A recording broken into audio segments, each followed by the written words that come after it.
joining us to talk about this topic, we have Tolorunju Idowu, a public affairs analyst. Good evening and thank you so much for joining us at this time. Good evening, my sister. How are you today?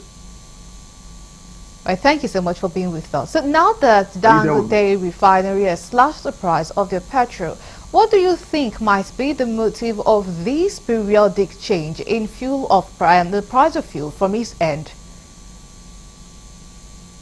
Well, for me, I think it's a welcome idea. It's part of his goodwill for the country.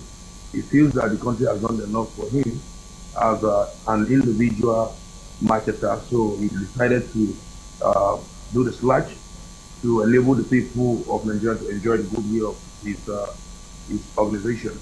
I think it's a welcome idea, and it's well appreciated for the people of Nigeria because we know what we're going through right now. So if one organization decides to come up with a splash, it adds up to what the government is already fighting for. So it's a plus for us. It's a plus for us. It's a plus for us. And it will add to the economic value of the country as well. So it's okay. Electricity, the federal government had once said that they would move all of Nigerians to Band A in order to ensure all Nigerians get the same amount of electricity supply on a daily basis.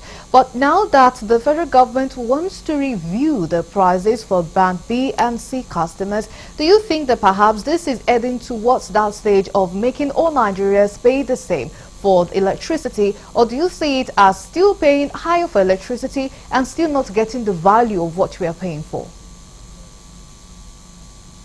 To be candid with you, we are paying higher for what we are not getting value for because it's enormous. Because the cost of living is difficult for virtually a lot of Nigerians. So I don't think it's really a good idea because they need to look at it politically because a lot of people are under pressure as to speak, and that will lead to crime.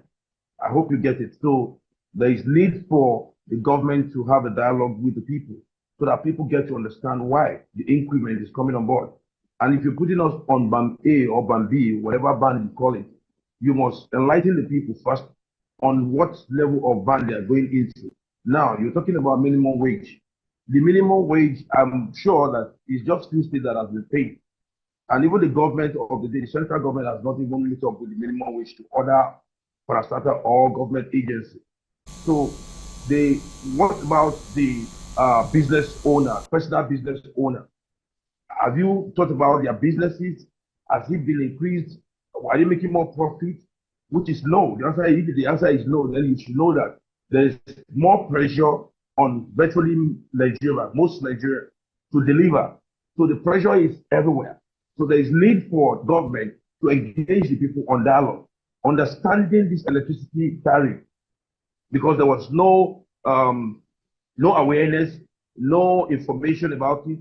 You don't just wake up in the morning and say you put people on band A or band B for no reason, because we are all Nigerians. And I think government is there to regulate, to help the citizens to understand why things must go this direction.